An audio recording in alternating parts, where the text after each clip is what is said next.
What is going on, everybody? Welcome back to the channel. After Sound here, bringing you Splinterlands content every single day. We also stream right here on this channel every Tuesday, Thursday, and Sunday morning, so come by and say hello. All right, guys, I want to talk about Lux Vega because as you can see here, Lux Vega is available on the market for $350. Now, there's not just one that's under $400. You got the one that's at $350, but then there's 1, 2, 3 more that are all under $400 right now.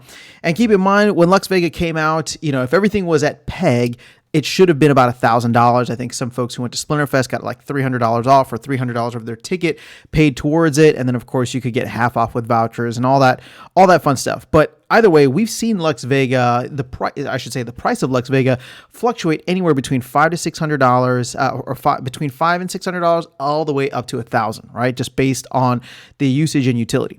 But we are entering a new era now. In fact, we've already entered it earlier this week with Rebellion coming into the mix, introducing 10 new summoners, right? Or 11 new summoners, I guess, if you think about it, right? There's 5 common, there's 5 rare, and then the 1 legendary. So 11 new summoners, and of course, there will be the legendary summoners that end up making their way into the game at some point.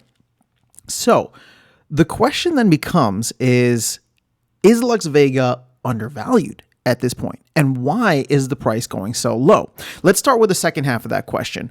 Why is the price going so low? Well, there's probably a lot of people who are looking around and wanting to get Rebellion and thinking that Lux Vega is maybe overrated, maybe overpriced, and they just want to get whatever value they can because now Lux Vega is technically in the Chaos set, right? So it'll rotate out of Modern next. They want to be getting the summoners that are going to be in Modern for the foreseeable future, right? For the next 2 sets, Rebellion and whatever comes next. On the other side, Lux Vega is also very general of a summoner, right? I mean, don't get me wrong, it's a fantastic summoner, +1 armor, +1 health, +1 speed, and it comes in handy in so many situations, but the game is moving in another direction now.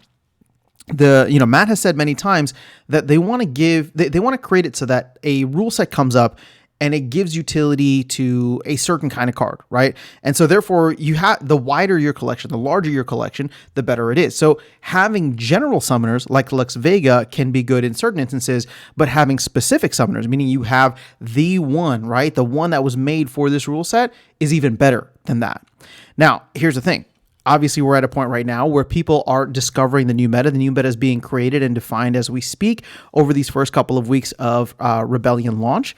And so therefore, you will have a lot of people who want to get the new cards to explore what the meta is, and then to make sure that they have solidified the fact that they have the cards that are necessary in order to dominate in those specific metas or niches. Now, Lux Vega, on the other hand, like I said, is a very general summoner. And I think, I'll give you my answer right now. It's not that Lux Vega is underpriced necessarily. I mean, maybe this is just where the market is moving towards, but I don't think Lux Vega is overrated. And sure, am I biased because I have one? Yeah, absolutely. I'll wear that bias on my sleeve, but I am trying to be as objective as possible. I have a Lux Vega. It's more of like a reminder that I went to Splinterfest rather than, a card that I use all the time, even though I do use it all the time. For me, what I like about it is the fact that if you don't have a very large collection, Lux Vega is something that can still help you reach the higher levels because of the fact that it is the one and only neutral summoner in the game, at least at this point. The one and only neutral summoner that can be used in pretty much any situation, right? Except for maybe Little League. And so therefore, when you have that, you don't need the widest collection. I think I'm proof of that, and I'm sure you could find many other folks, many other Lux Vega owners out there who will say the same thing, right? In fact, I've heard those people commenting on a recent live stream saying that, Lux Vega is still OP in the sense that you don't need all the summoners. You can get away with a more general team, with a more general summoner. Granted, are you gonna be at the top tier of where you could be, right? Probably not, but that was the same thing when Untamed was out there and dominating. You will need all of those cards, and the beautiful thing is that Rebellion will be on the store shelves for an entire year. So if you want, you can slowly build your collection. It's not like they're out of print, and it's not like they're super expensive. But if you're working your way up there, right? You don't have everything that you need. And I would say that I'm probably in that category as well, right? I'm going to very slowly make my way into Rebellion. But even before, I didn't have a max deck. And, Lux Vega was helping me, rise the ranks in Modern and Wild. So I think that Lux Vega still has that value, that utility. Now, how do you put a price on that? I have no idea. Do I think that Lux Vega, which has traditionally gone for between $500 to $1,000, if it's selling at $350 or under $400, as we see a couple of copies are, is there a chance that maybe you have some, I don't want to say they're not forced sellers, but very motivated sellers who are pricing aggressively?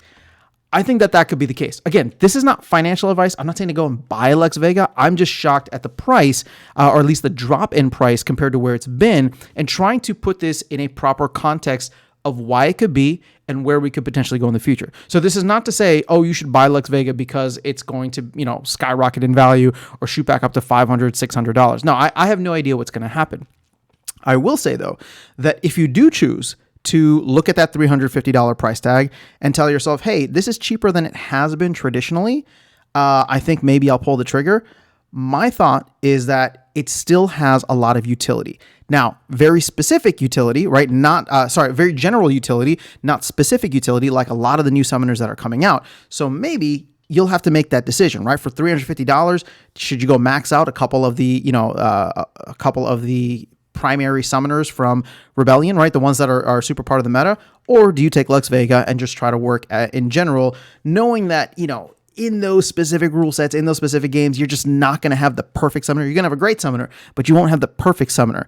So, just something to think about as we move forward. But, the $350 price tag was a shock to me.